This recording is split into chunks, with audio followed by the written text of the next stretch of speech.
This was Nick Wright this morning on First Things First, Fox Sports 1, 6:30 to 9:30 a.m. Eastern Time, discussing Anthony Davis and LeBron James. Watch the game last night. I know LeBron had 31 if you look at the box score. He got, 25 of those points on threes and free throws. He's still dealing with that groin injury a bit. He doesn't have quite the burst. So we'll see without Anthony Davis. With LeBron, he was under the weather a bit yesterday, and you can tell from watching he's still dealing with a bit of a groin injury, how much of that load he can take on when they play the Mavs. Yeah, I mean, look, I don't know about the Mavericks or about any of these games.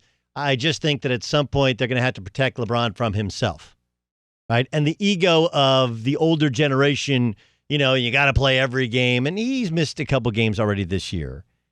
Like all of this stuff, no matter how much fun the Lakers are having, they're having a lot of fun. The team legitimately likes each other. And they love Caruso, man. Find somebody who loves you the way that the Lakers collectively love Alex Caruso. Now he shaved his head. He went headband. I mean, he is a cult hero.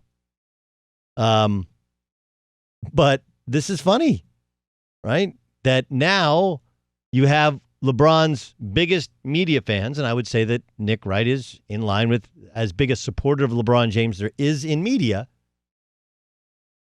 saying, hey, man, dial that back, take a breath, slow it down, breathe,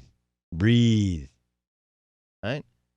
I think the whole thing is absolutely fascinating. That LeBron does need to dial it back some, does need to chill some, because going this hard, this long is going to wear him down or potentially injure him at 35 years old in the NBA. What does the fox say? This was Brian Shaw. Take a listen to this. Brian Shaw, former Laker assistant coach, on a Yahoo Sports podcast. I know Rich Paul was trying to sign Kyle Kuzma when he left his agent last year. He didn't sign with Rich Paul. So when you don't sign with Rich Paul and your trainer comes out and says that Kawhi was giving it to LeBron, you're going to be out of there. Yeah. Look, this is the problem with how close a tie it is between Rich Paul and LeBron. This is what the Lakers were trying to avoid by not hiring Ty Lue or not making other acquisitions of players, not wanting to have a team that's solely represented by Rich Paul. You lose control of your own team. Like, I'm Rob Pelinka, the one guy I've drafted who we really like. Now you're telling me I got to get rid of because he wouldn't sign with you? Nah, man. That ain't how we roll here. This is a fight for power. We told you last year, this was the only show, the first show to tell you it was a coup d'etat. That's what they tried to do. It was a coup d'etat. Magic wasn't smart enough to see it. He wasn't smart enough to see it. They wanted to change coaches when they wanted to change coaches. They wanted to pick the coach. They wanted to pick the players. They wanted to pick everything. That's how we're going to do it. And they're like, Genie Bus was like, no.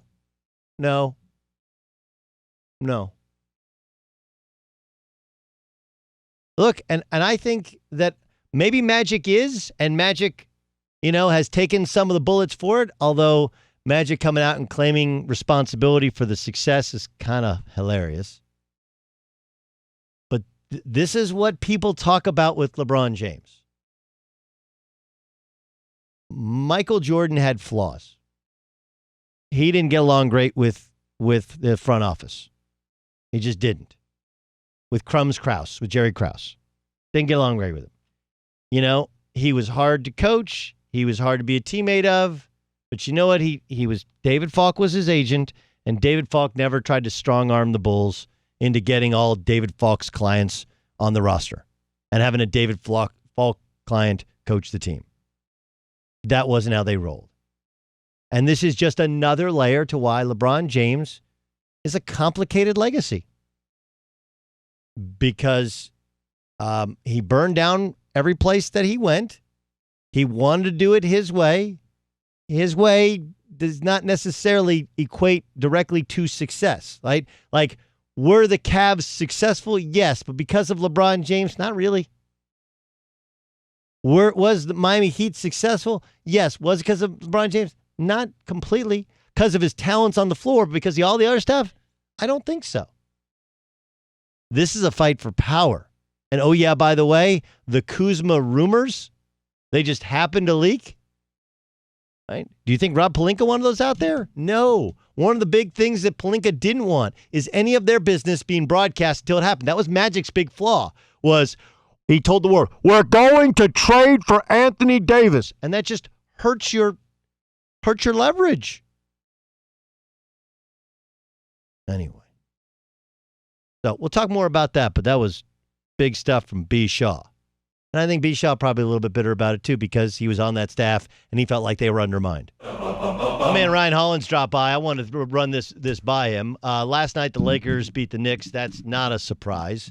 There was some hard fouls, although I didn't think all that much of the hard foul. Was that Mitchell Robinson? No, who was it who took out the headband of Kentavious Caldwell-Pope? Bobby Portis right there. That was Bobby Portis. Yeah. That's right. Bobby Portis of Chicago knocked Nikola Mirotic out for a month fame, broke his jaw, right? By the way, like the Bobby Portis, I didn't feel like that was dirty. I do feel like there's plenty of Laker fans that want to smack KCP upside the head a little bit every once in a while. He tried to do that. I'm going to swipe it from behind thing, and he just happened to get his head in the way. Or did you think it was dirty?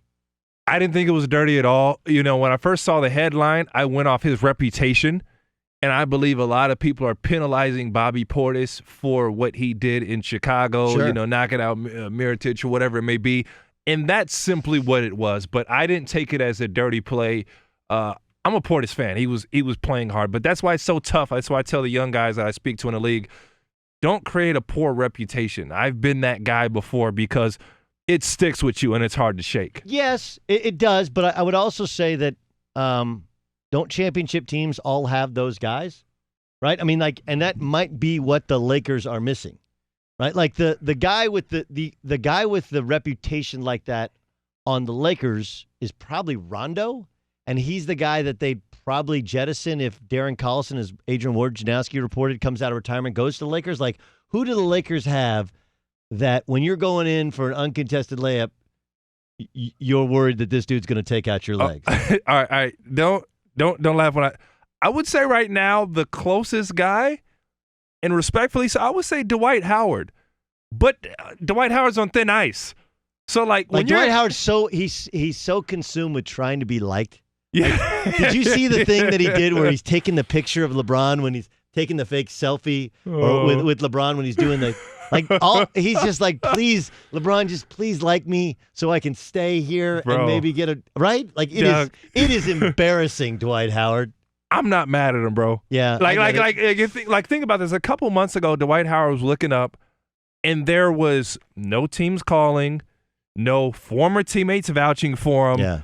And you get a chance of a lifetime with the Lakers. DeMarcus Cousins rips every ligament in his knee again, and you got an opportunity to come on. And your only competition, it was like him, Joakim Noah, like Ryan Hollins, and somebody else like to hop on. The problem was he had been there before, and everybody had negative feelings. All right, yeah, I want to ask you about what I thought were two non-stories.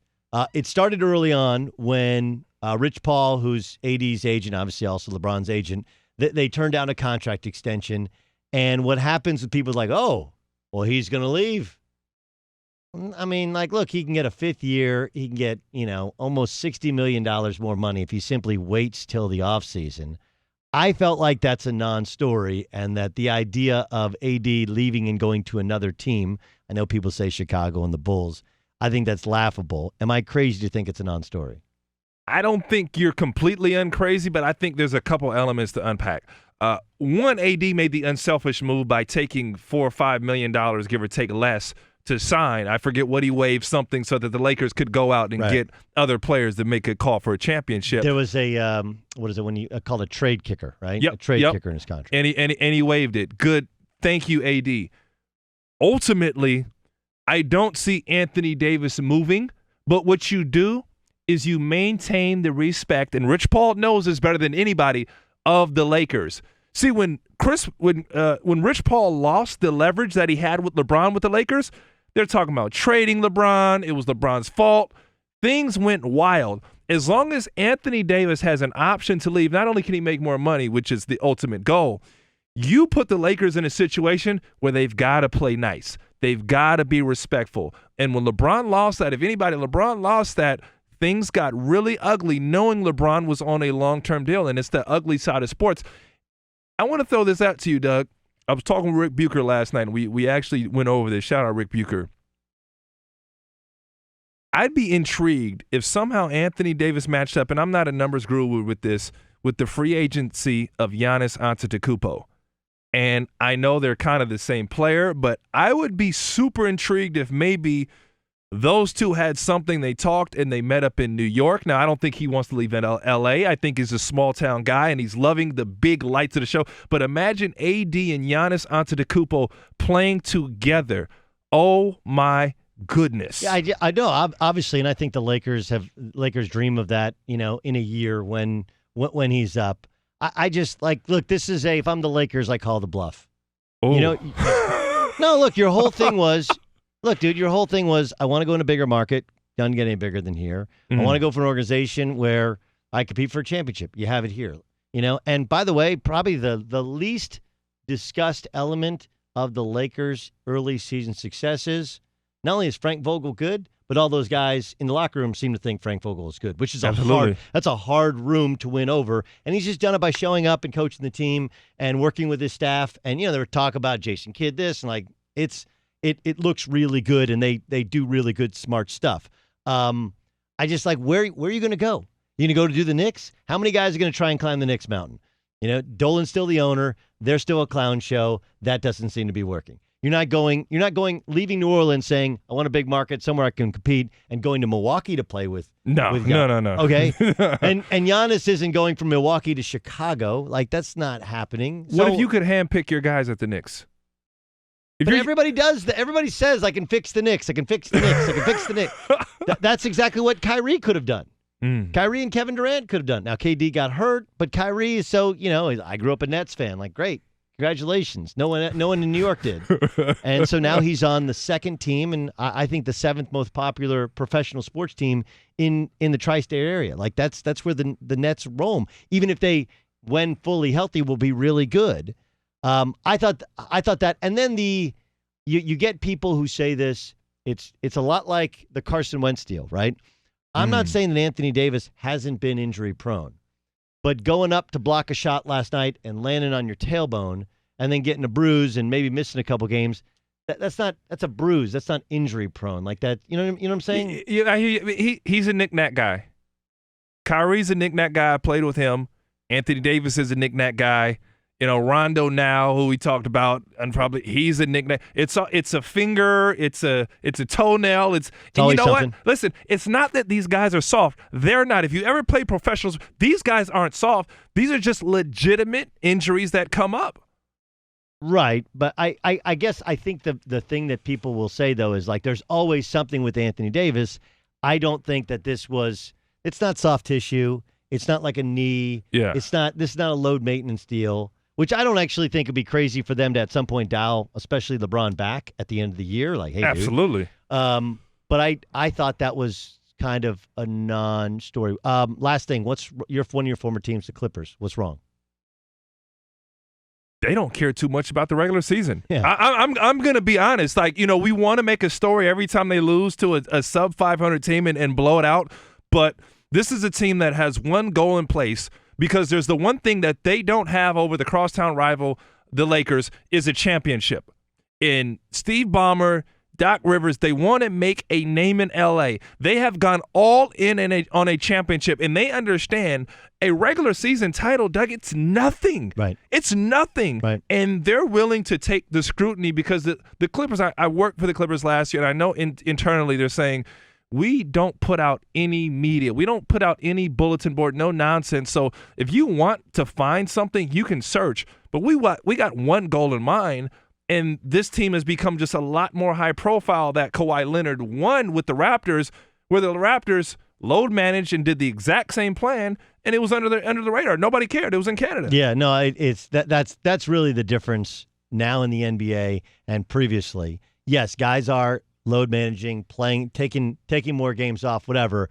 But it's really a lot like wars, right? Like what changed in Vietnam was we could actually see people dying.